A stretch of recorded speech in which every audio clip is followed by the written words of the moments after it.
Yomi Fabiyi kóòtù la lọ o. Yomi Fabiyi tí wọ́n ti gbé Àdúrà lọ mi mọ́ bí tó gbé lọ o. Mi mọ́ tó wá kidnap Àdúrà o. Yomi Fabiyi ló ní kó wá gbé o. Gbogbo àwọn kóòtù ló mọ Ìkẹjà la lọ o. Àdúrà ni mò ń wá lọ báyẹn ọmọ Nàìjíríà ẹ gbà mí o. ń gbọ́ ìyẹn olólùfẹ́ Kúnlé Ìjẹ̀ṣà yàrá rí i pé ìyá Mohbad pariwo pé gbé Àdúrà hàn gbàdúrà ń gbọ́ kí ni ìdí gangan tí wọ́n fi gbàdúrà ìyẹn olólùfẹ́ Kúnlé Ìjẹ̀ṣà gbogbo ìyẹn ọmọ Nàìjíríà ṣé mo yí látijọ́ ọmọ ìwádìí gbogbo kó mọ̀ pa Mohbad ìwáyà gbọ́ gbogbo bó ṣe lọ ń tẹ́ jẹ́ kí ìyá Mohbad pariwo pé ti gbàdúrà pé kóòtù mọ̀ ní ọ lọ gbogbo rẹ̀ náà ni a gbọ́ àṣírí títú ìwáyà gbọ́rọ̀. bó ṣe ṣe fún Mohbad lélẹ́yìí o Yomi Fabiyi ni o wọ́n ti gbàdúrà lọ o Àdúrà ò ṣe nǹkan kan ẹ gbà mí o ẹ gbà mí gbogbo ọmọ Nàìjíríà ìyá bí ọmọ ìdíje ẹ gbà mí ẹ ràn mí lọ́wọ́ wọn ò gbọ́dọ̀ tún ṣe nǹkan fẹ́lẹ̀ yìí o gbogbo àwọn tá a lọ sí pólísì tá a lọ sí kóòtù pátápátá Yomi Fabiyi ní kí wọ́n kó wọ́n ti kó Àdúrà lọ mí mà wọ́n tó gbé lọ o wọ́n ti gbàdúrà mi lọ o ẹ gbà mí o ẹ ṣàánú mi ẹ dìde ẹ jọ̀ọ́ o bàbá Tinubu gbà mí o ẹ gbà mí o Fáṣọlá wá gbà mí o jọ̀ọ́ pírẹsidẹ́ǹtì gọ́vnà Nàìjíríà ẹ gbà mí pírẹsidẹ́ǹtì Nàìjíríà ẹ gbà mí gbogbo abiyamọ ẹ gbà mí Yomi Fabiyi ni o Yomi Fabiyi ti gbá mọ́ mi lọ ó ti ní káwọn ọlọ́pàá mi sẹ́ wọ̀n bóyá àwọn ọlọ́pàá ni o àwọn gbòdògbòdò wọn tún yàṣọ mọ́ mi lọ́rùn wọ́n ti já báàgì mi owó tó wà nú báàgì mi ti dànù wọ́n já báàgì mi sọnù wọ́n yàṣọ mọ́ mi lọ́rùn ẹ gbà mí o ẹ̀yin rí kú ọmọ ẹlẹ́ẹ̀kejì o ẹ̀yin rí fọ́ọ̀rọ̀ lọ́wọ́ ọmọ o ẹ ṣàánú mi o wọ́n sì bẹ̀rẹ̀ o ẹ gbà mí gbogbo ẹ̀yin tá ń pe Ọlọ́run ẹ gbà mí o Yomi Fabiyi ni o Yomi Fabiyi wọ́n sì gbọ́ mọ́ mi lọ o mi mọ̀ bí tó gbọ́ mọ́ mi lọ o Yomi Fabiyi ni o Yomi Fabiyi ni àti Sàámú Jòjò ẹ gbà mí àti Sàámú Jòjò wọ́n sì gbọ́ mọ́ mi lọ ọmọ mi ò ṣe nǹkan kan ẹ̀yin ọmọ Nàìjíríà wọn gbọ́dọ̀ náà mọ́ mi wọn gbọ́dọ̀ fọwọ́ kàn o ara ò yá o ẹ gbà mí o Yomi Fabiyi àti Sàámú Jòjò Yomi Fabiyi àti Sàámú Jòjò ni àwọn ni o àwọn náà ní pé kí wọ́n kọ́ fi wọ́n kó wa ní kóòtù tọmọ yẹn ò mọ́wọ́ tí òun ẹsẹ̀ náà ló lọ Yomi Fabiyi ni o ọmọ tó ṣe nǹkan ti jẹ́wọ́ ó náà òun lòun ṣe àwọn ń bẹ̀ mí látàárọ̀ lọ́yẹ̀ ẹ̀gbọ́n ń bẹ̀ mí mi gbà mo náà ti wà kóòtù kò sí kan tí mo fẹ́ ṣe èmi kọ́ mo gbé lọ kóòtù ṣùgbọ́n torí pé ọmọ mi ló ta fóònù yẹn ó gbọ́dọ̀ wá ṣe jẹ́rìí Yomi Fabiyi ni o ẹni tó ṣe ẹ̀gbọ́n wọn filẹ̀ o lọ́yẹ̀ ẹ̀gbọ́n báyìí wọ́n filẹ̀ o lọ́yà kan ló tún wá àwọn tó tún bẹ́ẹ̀ bá mi gbé lọ́yà tí Yomi Fabiyi gbé tó gbà fún Dàmọ́lá yẹ òní jèrè o ìwọ ló kọ́ mi síta bí ọmọ ọjọ́ mẹ́jọ báyìí o Dàmọ́lá orí Mohbad máa dá fún ẹ o okùn Mohbad máa dá fún ẹ Dàmọ́lá ọ̀run máa yọ ẹ́ lẹ́nu ayé máa yọ ẹ́ lẹ́nu wọ àti ìyá ẹ̀ wà bí tó sùn sí ìyá ẹ̀ wà tó ti gbádùn ẹ gbà mí o ọmọ Nàìjíríà Yomi Fabiyi ni Yomi Fabiyi ni o wọn náà máa ṣeré mi ò mọ o gbogbo ẹ̀yin àtìsí ẹ gbà mí o gbogbo ẹ̀yin abiyamọ tẹ́ ń ṣiṣẹ́ ẹ gbà mí o gbogbo ẹ̀yin àtìsí Yorùbá ẹ gbà mí o Yomi Fabiyi ni o Yomi Fabiyi ni o ó ti ní ká wá gbọ́mọ mi o mi ò mọ bí tó gbọ́mọ mi lọ o wọn gbọ́dọ̀ ná mọ́ mi o ara ọmọ mi ò gbọ́dọ̀ bọ́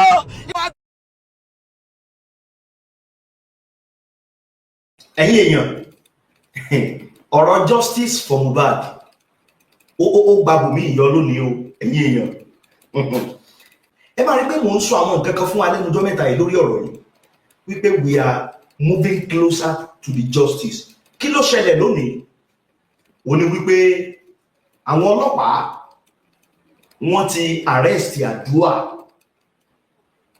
àwọn ọlọ́pàá ti arrest Adura báwo ló ṣe jẹ́ báwo ló tún di pé wọ́n arrest Adura ẹ máa rí pé gbogbo ọ̀pọ̀lọpọ̀ àwọn èèyàn ni wọ́n ti ń pariwo láti jẹ́ wípé Adura mọ a lot of things lórí bí Mohbad ṣe kú wọ́n sọ pé òun ló pa o ṣùgbọ́n àwọn òótọ́ kan wà tádùá mọ̀ tó jẹ́ pé ọ̀pọ̀lọpọ̀ àwọn èèyàn expect pé ó yẹ kádùá ti dìde sòfà tó jẹ́ pé ó wà ń bẹ̀ bí gbogbo sí ìyẹn ṣe ṣẹlẹ̀ kó sọ òótọ́ ẹ̀ jáde ká mọ bí tá à ń lọ lórí ọ̀rọ̀ yìí ṣùgbọ́n ẹ máa rí pé Adura ò sọ̀rọ̀ tẹ bá dẹ̀ wo gbogbo reactions bí nǹkan ṣe ń lọ ẹ máa rí pé àwọn èèyàn kan wọ́n wà ní àdúrà lọ́rùn wọn àti ó sọ̀rọ̀. Mo rántí ọjọ́ tí alàgbà Yomi Fabiyi tó ṣe press conference ẹ máa rí pé lọ́jọ́ yẹn tí ẹ bá wo face àdúrà ẹ máa rí pé guilt is all over written on him. Tẹ́ bá wo àdúrà dáadáa lọ́jọ́ tí wọ́n ṣe press conference yẹn ẹ rí pé inú ẹ ò dùn bí ìgbà tọ́rọ̀ wà nú èèyàn tí èèyàn fẹ́ sọ̀rọ̀ tí wọ́n wá ń sọ fún yín pé don't talk má sọ̀rọ̀ tí inú ẹ wá bàjẹ́. Kódà a tún lè sọ wípé Mohbad gangan ń fún wọn ní prayer. Now kí ló jẹ́ kí n sọ bẹ́ẹ̀ ẹ rí pé ọ̀pọ̀lọpọ̀ èèyàn ń pariwo látijọ́ yìí tá a bá ní ká wò dáadáa àwọn èèyàn tá a lè sọ pé wọn jẹ́ kí Mohbad sọ̀rọ̀ ìyá Mohbad ń bẹ lára wọn.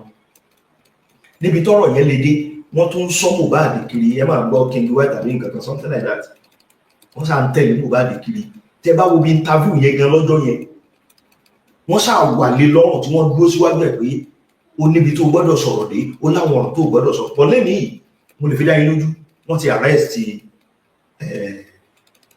Adura wọ́n ti arrest Adura lẹ́nìí.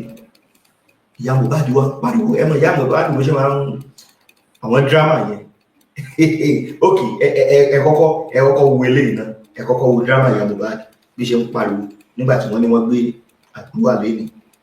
Ẹ jẹ́ n fi drama ìyá Mohbad ẹ jẹ́ n fi hàn yín kí n tó wá tẹ̀síwájú. Ọ̀pọ̀lọpọ̀ àwọn èèyàn náà ti sọ̀rọ̀ lórí ìṣẹ̀lẹ̀ yìí ṣùgbọ́n kí làwọn èèyàn ń sọ lórí ẹ̀ fọ́nrán yẹn náà ń bẹ́ẹ̀ bí ti máa jẹ́ kẹ́wọ́ ṣùgbọ́n ẹ jẹ́ kọ́kọ́ wo drama ti ìyá Mohbad gangan tá bá wo drama ìyá Mohbad tán a máa wá continue láti máa sọ̀rọ̀ lórí fọ́nrán. Gbogbo ẹni tá ń gbé Ọlọ́run ẹ gbà mí o Yomi Fabiyi ni o Yomi Fabiyi wọ́n ti gbọ́ ọmọ mi lọ o mi ìmọ̀ mi tá gbọ́ ọmọ mi lọ o Yomi Fabiyi ni o Yomi Fabiyi ni àti Sam Jojo ẹ gbà mí àti Sam Jojo wọ́n ti gbọ́ ọmọ mi lọ ọmọ mi ò ṣe nǹkan kan ẹ̀yin ọmọ Nàìjíríà wọn gbọ́dọ̀ náà ọmọ mi wọn gbọ́dọ̀ fọwọ́ kọ́ ara ò yá o ara ò yá o ẹ gbà mí o Yomi Fabiyi àti Sam Jojo Yomi Fabiyi àti Sam Jojo ni àwọn ni o àwọn náà ní pé kí wọ́n kọ́ fi wọ́n kó wa ní kóòtù tọmọ yẹn ò mọ́wọ́ tí òun ẹsẹ̀ náà ló lọ Yomi Fabiyi ni o ọmọ tó ṣe nǹkan ti jẹ́wọ́ ó lóun lòun ṣe àwọn bẹ́ẹ̀ mi látàárọ̀ lọ́yẹ̀ ẹ̀gbọ́n bẹ́ẹ̀ mi ní ìgbà mo lọ́rọ̀ ti wà kóòtù kò tí kan tí mo fẹ́ ṣe èmi kọ́ mo gbé lọ kóòtù ṣùgbọ́n torí pé ọmọ mi ló ta fóònù yẹn ó gbọ́dọ̀ wá ṣe jẹ́rìí Yomi Fabiyi ni o ẹni tó ṣẹ̀gbọ́n wọn filẹ̀ o lọ́yẹ̀ ẹ̀gbọ́n báyìí wọ́n filẹ̀ o lọ́yẹ̀ ẹ̀gbọ́n ló tún wá àwọn tó tún bẹ́ẹ̀ bá mi gbé lọ́yà tí Yomi Fabiyi gbé tó gbà fún Dàmọ́lá yẹ òní jèrè ìwọ ló kọ́ ní sí tàbí ọmọ ọjọ́ mẹ́jọ báyìí o Dàmọ́lá orí Mohbad máa dá fún ẹ o okú Mohbad máa dá fún ẹ Dàmọ́lá ọ̀run máa yọ ẹlẹ́nu ayé máa yọ ẹlẹ́nu wọ àti ìyá ẹ̀ wà bí tó sùn sí ìyá ẹ̀ wà tó ti gbádùn ẹ gbà mí o ọmọ Nàìjíríà Yomi Fabiyi ni Yomi Fabiyi ni o wọn náà máa ṣeré mi ò mọ o gbogbo ẹ̀yà sísè ẹ gbà mí o gbogbo ẹ̀yà bí àwọn fẹ́ ṣiṣẹ́ ẹ gbà mí o gbogbo ẹ̀yà sísè Yorùbá ẹ gbà mí o Yomi Fabiyi ni o Yomi Fabiyi ni o ó ti ní ká wá gbọ́mọ mi o mi ò mọ. Now ẹ̀yin èèyàn ẹ ti rí ariwo tí ìyá Mohbad tó ń pa bọ́ nǹkan kankan ń jọ ìwé lójú tí mo dẹ̀ rò pé kò sí big deal kán ní Àdúrà wọ́n fẹ́ fọ̀rọ̀ wá Àdúrà lẹ́nu wò pé kí ló mọ̀ ń pa wọ̀nyẹn ṣé big deal wà no let's just be sincere with ourselves kò sí big deal bẹ́ẹ̀ náà wọ́n ní olódodo máa láyà bíi kìnìún Àdúrà is not a baby táwọn ọlọ́pàá wọn lọ pàdúà ní gbígbé tán gbé lọ yìí wọ́n fẹ́ lọ bí ní béèrè ni kí ló mọ̀ ń pa ẹ̀ ó sọ̀rọ̀ wọn lóun ló pa but it's unfortunate ẹ wo ariwo tí ìyá Mohbad wá ń pa ń sìn àwọn ariwo unnecessary ẹ bá rí pé àbúrò ìyá Mohbad kan náà wà tó jẹ́ pé òun náà ń sọ ọ̀rọ̀ dáadáa tẹ́lẹ̀ pé a gbọ́dọ̀ mọ̀ tó ṣẹlẹ̀ sí Mohbad bọ́n gbà tó yá ẹ máa rí pé gbogbo wọn change bìrì pàápàá bí lọ gbogbo family àwọn ìyá Mohbad yẹn wọ́n change tí wọ́n change ẹ máa wá rí pé wọ́n ń protect Àdúrà automatically something is going on tí ò hàn sáwà. Tó bá sọ pàdúrà lẹ́jọ́ jẹ́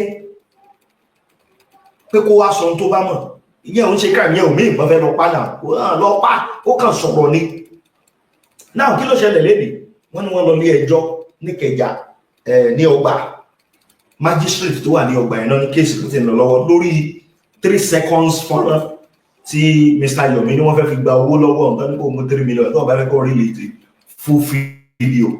Ó dà pé kéèsì yẹn ṣì wà ní ẹjọ́ tí wọ́n yanjú lọ́wọ́. Now kéèsì yẹn ni wọ́n lọ yanjú.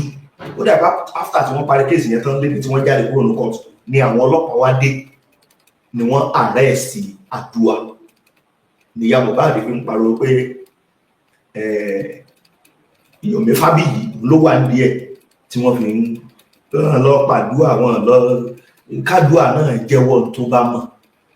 Àbí báwo lẹ gbé èèyàn ṣe máa kú tí wàá dẹ̀ ní àwọn fact kan lọ́wọ́, tí wàá ní àwọn secret kan lọ́wọ́ tó dẹ̀ nílé sọ. I've never mi tí ìrírù nǹkan báyìí rí in my life.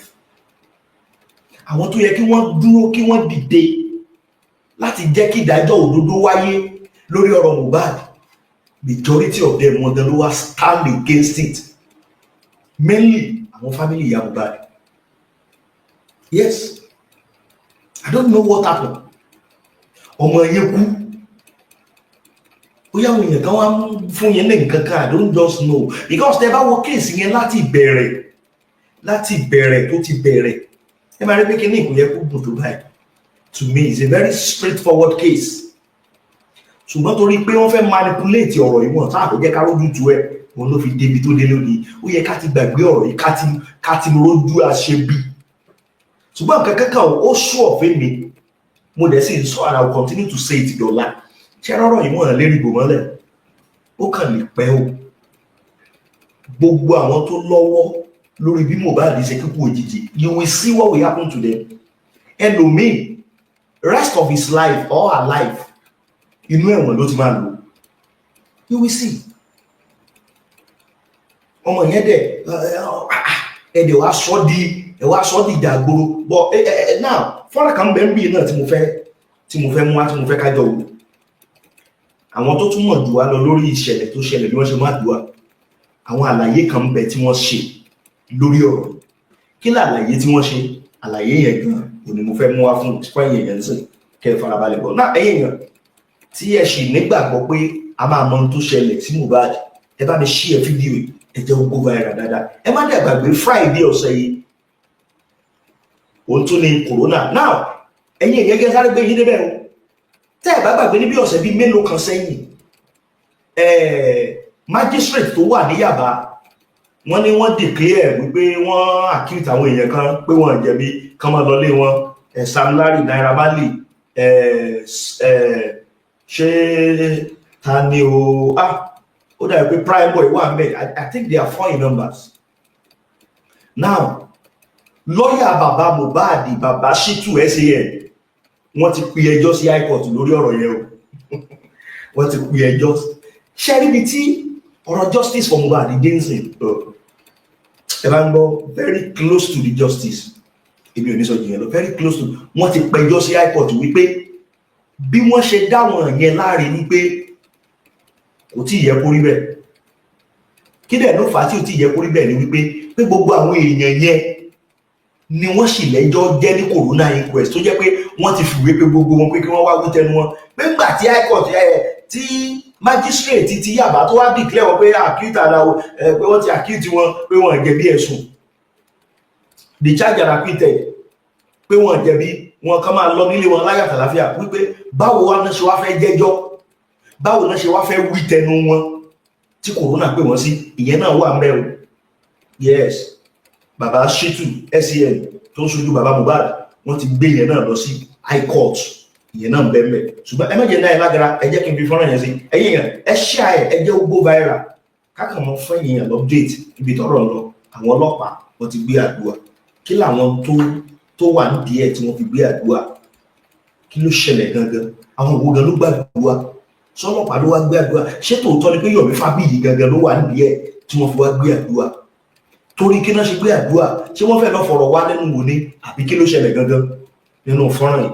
àwọn ìjìnlẹ̀ kan bẹ́ẹ̀ tí ẹ gbọ́ ẹ̀yin yẹn wá ẹ sábà share kó dé ọ̀dọ̀ àwọn èèyàn wa ṣùgbọ́n táwa gbàgbọ́ ni wípé ọ̀rọ̀ yìí ò lè lọ just like that òtítọ́ yóò padà fojú hàn nígbà yìí bó ṣe jẹ́ nìyẹn fọ́nrán yẹn lélẹ̀ ẹ̀yin yẹn wá ẹja lọ wò.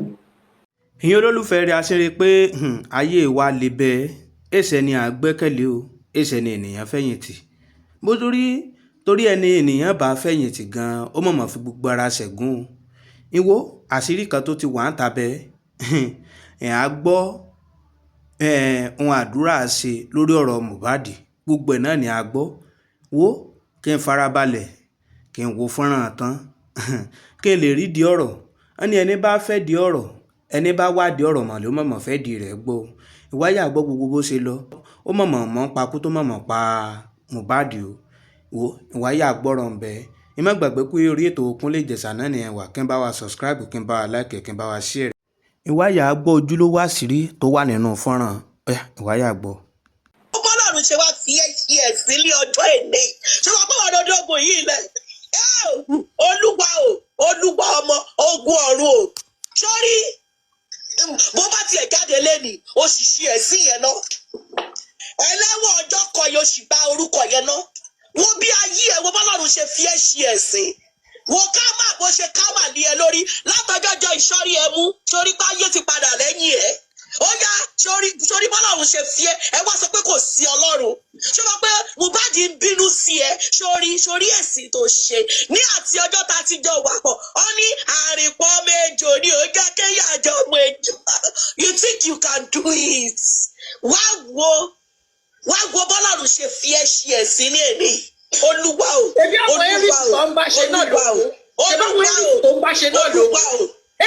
bá sọ pé kò sí ọlọ́run kó ní tọ́kùn kó lọ tún kọ́ dànù wọ́n bí ọlọ́run ṣe gbàṣọ lára ẹ láti ọjọ́ tó ti ń fi àwo kíní gẹ̀hún kò bọ́mọ ẹ lọ́wọ́ rí wọ́n bá ṣe kọ ẹ̀yìn sí ẹ ọ̀run gan ti kẹ̀yìn sí ẹ olórí burúkú olè wo bí tàtẹnujẹ wo bí tó gbé ẹ dé ṣé lọ́dọ̀ tẹ́lẹ̀ fámìlì òun ò dàrú bẹ́ẹ̀ ni live and direct.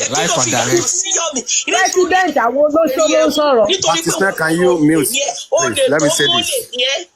olórí burúkú ò ní bọ́ọ̀lù ẹ̀. a ṣe padà bọ́ ń bẹ̀rẹ̀ jọ wọ́n bọ̀ kí ló ṣẹlẹ̀ Andy.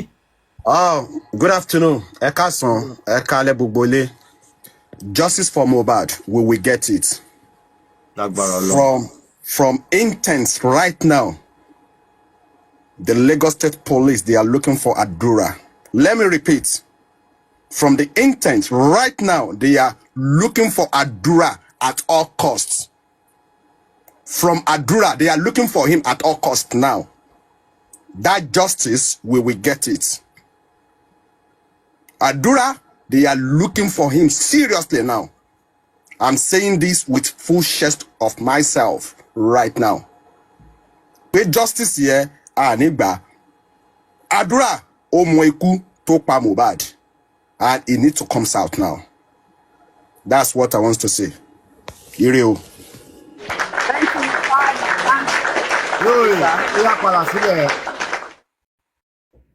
Hey, gbé wa débẹ̀. Give me 1 minute, bro. ọpẹ́ o bọ̀dá láti ọpẹ́ o Mr. Andy ẹ ṣé jàre. Andy thank you. a ní ká da gbogbo ẹrù ká miss gbogbo ẹ̀pọ̀. kó tó béèrè fún gan nìyẹn wọ́n ti ní kó di physically àbí kí ló sọ. MSM ló gba boyfriend yẹlẹ MSM ló gba boyfriend yẹlẹ o. Amagẹ̀tì ò ní ṣoríire gbogbo yín ẹ tí mọ̀ kọ̀ọ̀kan gbogbo yín pátá máa sọ tí bá ṣe àbòsí nínú ọ̀rọ̀ ìkọlọ̀ ń fi mí ṣẹ̀sìn wọ́n bó ṣe ṣẹ̀sìn. Kingwhite ni ó ti lọ sẹ́wọ̀n mami.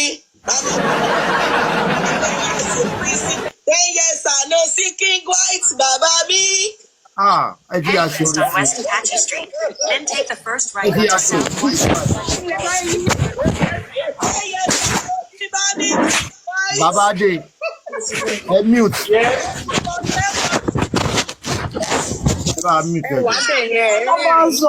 tó bá sọ example tó bá sọ typical example of ẹgbẹ́ àwọn mi ni. Sorry. Tẹ́ ẹ bá gbọ́ ẹgbẹ́ wọn ni example ẹgbẹ́kẹ́gbẹ́. Ẹ sọ ṣe rí wípé petition wà ńlẹ̀ wọ́n dẹ̀ ti invite àwọn people yìí lóòótọ́ wọn lọ ká ní kò ṣe pé petition wà ńlẹ̀ tán dẹ̀ ti invite wọn tí wọ́n lọ zone 2 ò ní kùgìrì kan lọ arrest ẹ̀ bẹ́ẹ̀ yẹn wọn ò ní kùgìrì kan lọ gbé wọn wípé àwọn fẹ́ lọ gbé wọn bẹ́ẹ̀ yẹn but wọn ọ̀nà petition wọn ọ̀nà invite tí wọ́n fún wọn láti zone 2 ara nǹkan tó fa nǹkan tó ṣẹlẹ̀ lénìí nìyẹn so ẹyọ kankan náà máa gbé wọ́n sì máa gbé Wùnmí náà ṣèbẹ́ ẹ lọ zone 2 ẹ ń lọ sí orí TV station káàkiri ẹ lọ ń ṣe interview ẹ ti fèsì ẹ báyìí.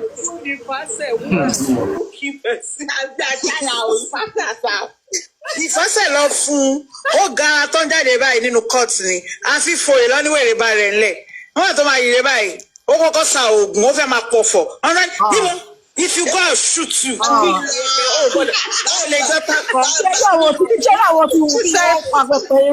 olórí burúkú làwọn pípì bọ̀dá láti wọn ò kúrò bí tán wà yẹn o. àwọn olórí burúkú ṣe pé nìkan lè máa bù ó gbogbo bó ṣe rìn lẹ́nìí máa bẹ́ẹ̀ kọ́ olóṣì wàá bá rẹ̀ lórí Netflix olórí burúkú. ẹ káàsán. ọ̀rọ̀ yín lọ jàre.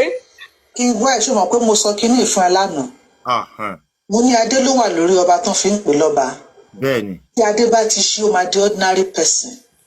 mo láwọn abiyamọ ayé ti kẹ̀yìn sí ẹ ṣó mọ̀ pé mo ṣe àná ni mo wọ̀n náà kì í ṣe kò ń ṣe last week àná ṣó ti ríra báyìí mo kí ẹ kú oríire ò lọ máa ran.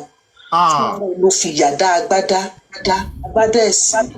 because lórí platform kan sì wọ́n ti ń sọ wọ́n ní ẹ kò ń ṣe torí J4M lọ́ fi arrest Kingwhite yes but torí J4M ní Kingwhite fi threat Yomi now.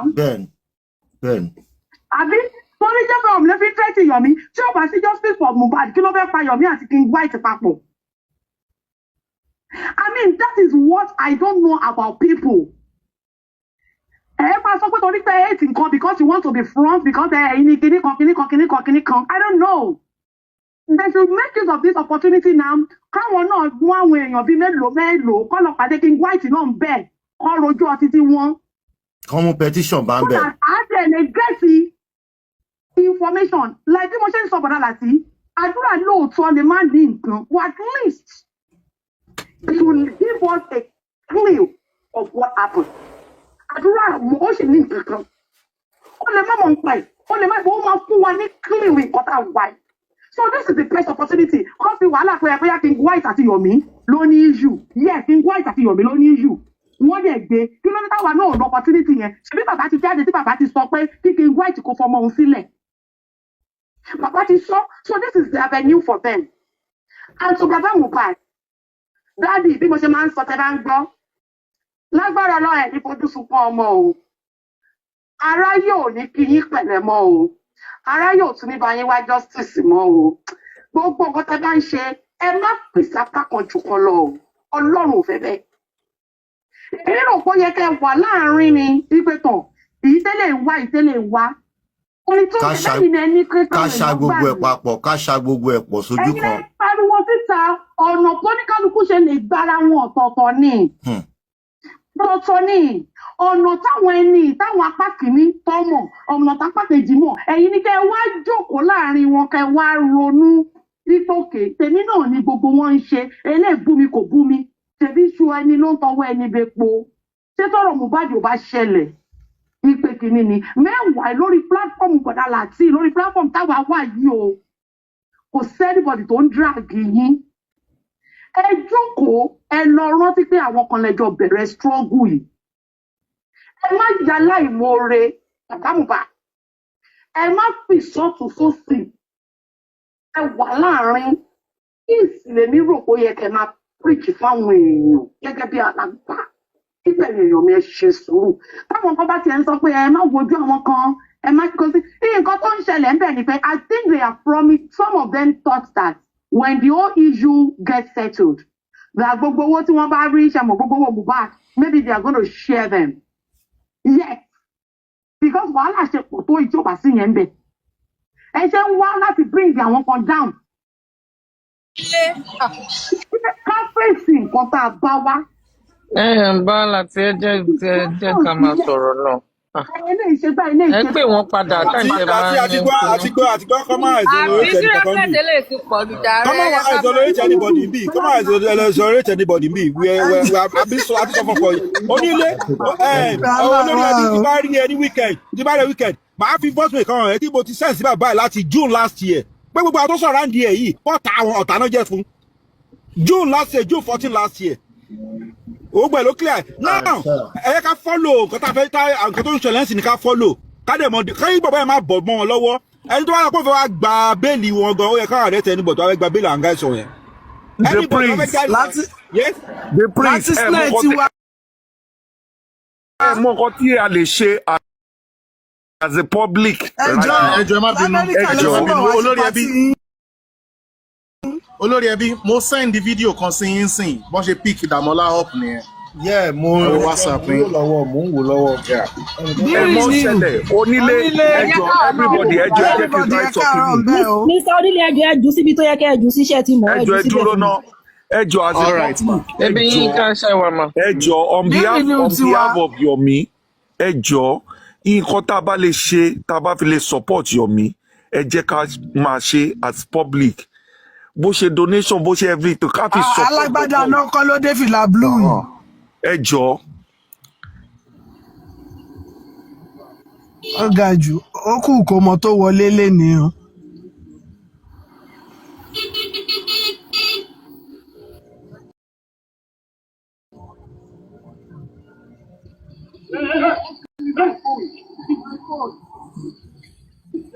bó ṣe mú un nìyẹn bó ṣe mú un nìyẹn. It's Mr. Yomi that said I should do it. Yomi, good job. God bless Yomi. God bless Yomi.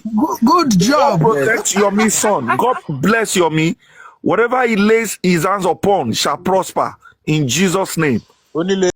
ìyẹn olólùfẹ́ Kúnlé Ìjẹ̀ṣà káàkiri gbogbo àgbáyé bí ọ̀rọ̀ náà màmá ṣe rí náà mà níye ni o ayi àwọ̀ fẹ́lẹ́ bonú èmọ̀já rí kan àṣebí o ìwọ ọ̀rọ̀ náà ni ti gbọ́ ni níbi ọ̀rọ̀ Mohbad níbi ìwádìí ọ̀rọ̀ Mohbad dédú náà ni ti gbọ́ ni wọ́n sá ti gbé àdúrà ìwọ bọ́rọ̀ ọba tó ṣe ń lọ àtúnjẹ́ kí a gbọ́ orí ètò Kúnlé Ìjẹ̀ṣà náà ni wà kí a bá wa ká lọ kí a bá wa láìkiri.